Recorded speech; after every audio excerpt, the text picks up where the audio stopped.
What up, Sambunani? My name is Tabanga Mkonazi and welcome back on the channel. This is why Bongi Mbonambi is not guilty.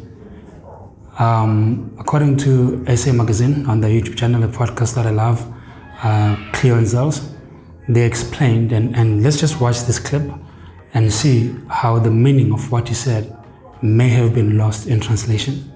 And he told the English he was very happy. Just telling him how excited And he I is. can't believe the nonsense that come out from Bongi. I mean, does no one know please. Omkant is offside? Exactly. And Tom Curry plays offside He was- all match and he wears white. Yeah, you were shouting, ref, wit omkant.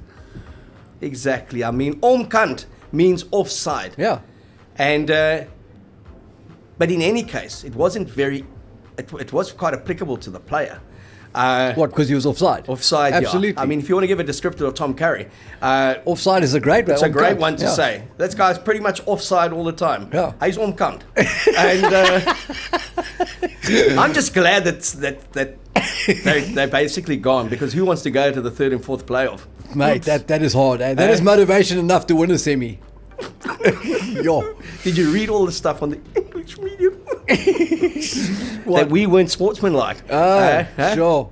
Now, after watching that clip, I believe, there's a way that possibly what Bongi said was lost in translation.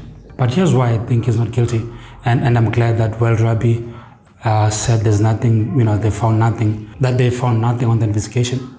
Common sense has prevailed. But I think it's impossible for him to have said what they accused him of saying. Wit kant, apparently, is what he said,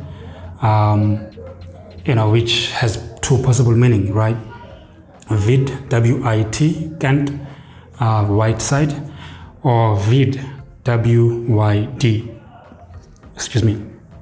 which means wide side.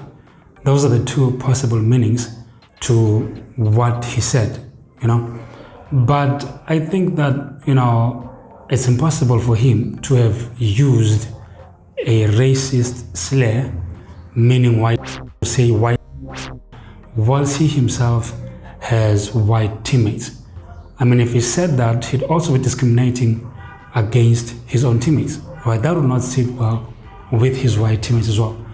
And so for Tom Curry to accuse him of being racist or of having racially abused him, it does not make any sense. And I am glad that in the end, common sense prevailed. Now, the main lesson that I think we can learn from this situation is South Africans know how to step up for each other. The Springboks are an inspiration to all of us because they show us what's possible. So that's the first point. He could not have said that, because if he said white cunt, as he's accused of being saying, he'd also be referring to his white teammates, right? And the Springboks have not built this brand for him to just break it up easily like that. So I think it was lost in translation. I think that's probably the fair assessment of the situation. But also, it might have been, the second reason is it might have been a strategy from England to unsettle Bongi. I mean, he's been colossal for the Boks. He's probably played many more minutes than any other player in the playoffs. I stand to be corrected. But he's been colossal for us. He is our MVP. He is irreplaceable to the Boks team because of the work that he does as the hooker of the side. And not just his work rate, and he's just a great hooker all round, and the vice captain as well. So I think it was a strategy. It might have been a strategy from England to unsettle one of our colossal players, because if he plays with his emotions, then it feeds into their strategy, right? It feeds into the strategy, and playing with your emotions, it could make mistakes, cause penalties, and all those type of things. So probably it was a strategy from England to unsettle Bongi, right? That's also a possibility. But in the end, after everything is said and done, I'm just glad that common sense prevailed, and he's eligible to play this weekend on the final.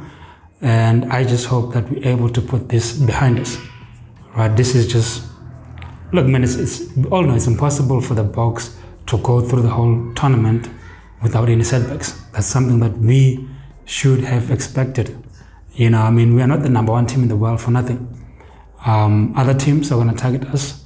Other teams are going to want to unsettle us, as we also do. You know, I just saw the team that Coach Rassi and Coach Jack released. It's a 7-1 split. The same, not the same team, but the same system that we used to annihilate New Zealand in Twickenham a couple of weeks ago. So I'm glad. You know, I mean, we are trendsetters. We are innovative. That's our strength, and we should not be surprised when other teams use certain strategies to unsettle the Boks. We're not the best in the world for nothing, and hopefully, you know, with the drama behind us, Bokke can bring it home this Saturday evening. Guys, you know, this was just my 2 cents on the matter, and I'm glad that Bongi is not found guilty and is eligible to play in the finals. It would have been a travesty of justice. It would have been a tragedy for him not to be available. But, you know, common sense has prevailed. Bongi is available. We have a 7-1 split. And, our intentions are clear. You know, New Zealand need to bring it. Otherwise, we're going to roll over them. Go Bokke. Thanks, guys. You know, if you find any value in this video, be sure to like, subscribe, comment down below. I would like to really hear your thoughts. And cheers. God willing, I will see you in the next one.